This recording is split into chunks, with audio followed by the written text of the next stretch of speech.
So, I said I was going to try and make this Kevin Swindell car here. Swindell is primarily known as a dirt driver from Swindell family, but he did do some stock car stuff. Won a pair of ARCA races and did make it all the way to Cup. Did a start there in like 2013, 2014, but this is going to be his last ARCA start, ARCA win.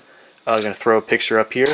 Yeah, this car did actually win a race and apparently looked like this even before the race started. There was a whole lot going on there. He was subbing for John West Townley, obviously, because it's Zaxby's car. But a lot of things going on here. And here, I've got the car stripped down. Toyota I'm going to use. That brief time when Toyota entered the sport before the car tomorrow, where they were kind of running the Gen 4 that they used in Nationwide. Oh, it's stuck now. And then the ARCA series used it for a long time. So I've got that stripped down. And the issue I'm looking at here, because I know there's damage all over the place, and I can do some damage to it, blowtorch and maybe Dremel or something. I can't compromise the integrity of the greenhouse too much, the windows, because like if these pillars start to flex, then the shape of the windows changes, and you can't really reshape the windows. And underneath, this is pretty rigid, you know, the roll cage and chassis and all that, so I can't put it back together. I can't just say, okay, bam, dent this, bam, dent this, dent, dent, dent, dent, dent, because there's this, you know, hard stuff right there. So it's gonna be pretty tricky trying to figure out how to do just a little bit of physical damage and then replicating the rest of it. I think I can replicate the rest of the decals. Chrome wheels, of course. Thank you, Michael Waltrip Racing. I can fix that. It doesn't have to look perfect because the car was beat to hell in the end anyway. Okay, this is going to be a tough but nice little challenge. So now to do the little bit of actual physical damage, I've got a little gas torch here. Let me turn it on. Makes a flame like this. What I do is I hold it up to the metal for a while. Let it get nice and heated up, and you'll see it start to just bubble and flex a little bit, so I can take a hammer then and kind of, once it's nice and soft, flex around certain areas. Or, you know, hammer up, hammer out. But the problem with that is if it gets too hot, it'll start to fold in on itself because the metal's pretty thin and can make some holes. So I can't really, you know, do a whole lot in here because it's just, there's not enough structural integrity. So it's going to have to just be a little sacrifice, a little decal work, but I did bow that in, kind of ripple down here a little bit. This is flared out, and then the hood is, it's nice and bent a little bit. Okay, the car is damaged a little bit and painted. I used Rust-Oleum Golden Sunset. I guess that's close enough. There's some kind of like spray can shortage going on right now. I don't know what's going on since all anyone sells is Rust-Oleum, and most of the shelves are bare. That was as close as I thought I could get, but it came out, I know it's a little bright in this particular video because the lighting's crazy, but it came out kind of like the like a Velveeta mac and cheese kind of gold. It's pretty close. The Zaxby's tone would change a little bit over the years, sometimes lighter, sometimes darker. Little bit of bowing damage. I kind of figured out that, let's see, a little bit there. Most of the damage is going to be replicated through decals. I haven't printed those out yet. I do have the regular decals, which are like the top layer of what I'm going to be using.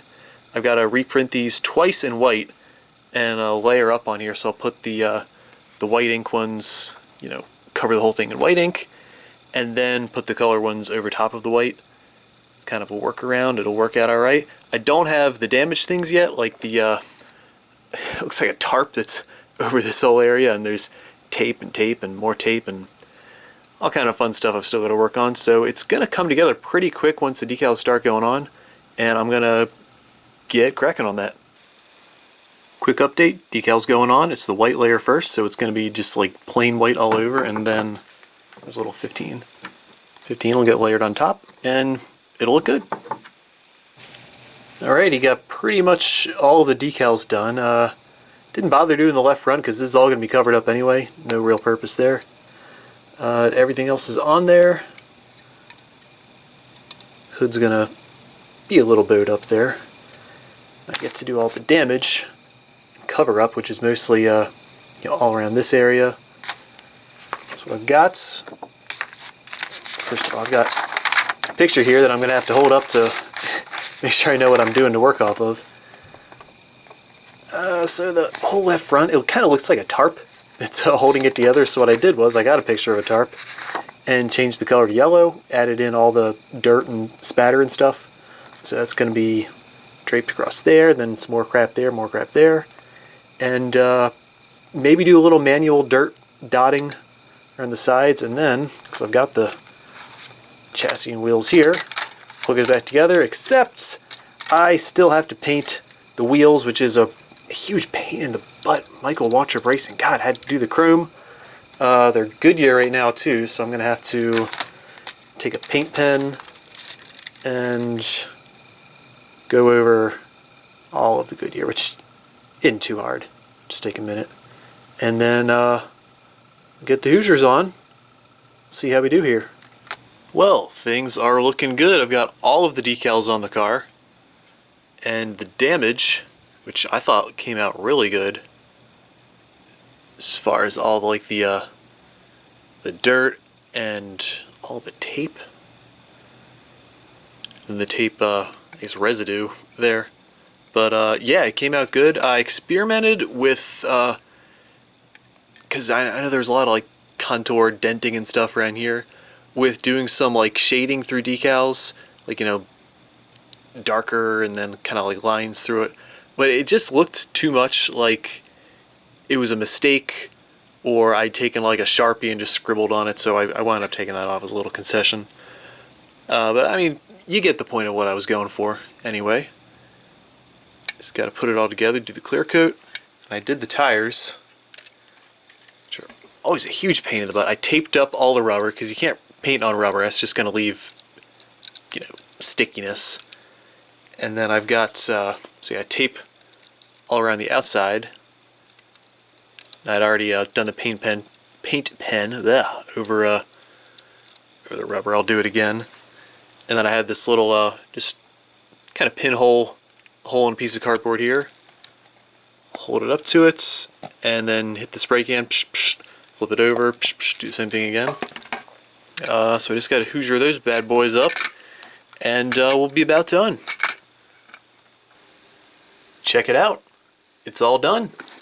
Pretty happy with the way this thing turned out. I know I had done a bunch of Townley cars in the past, but that was before I started my new printing method, so the quality was way down compared to this. It's not perfect, but it's as good as I'm gonna get with it. And I think it's yeah, I still got to screw it together. We'll say it's done. It's actually going to the Swindell family. Gonna mail that out soon, and another nice custom done. Always cool to get to do something a little different.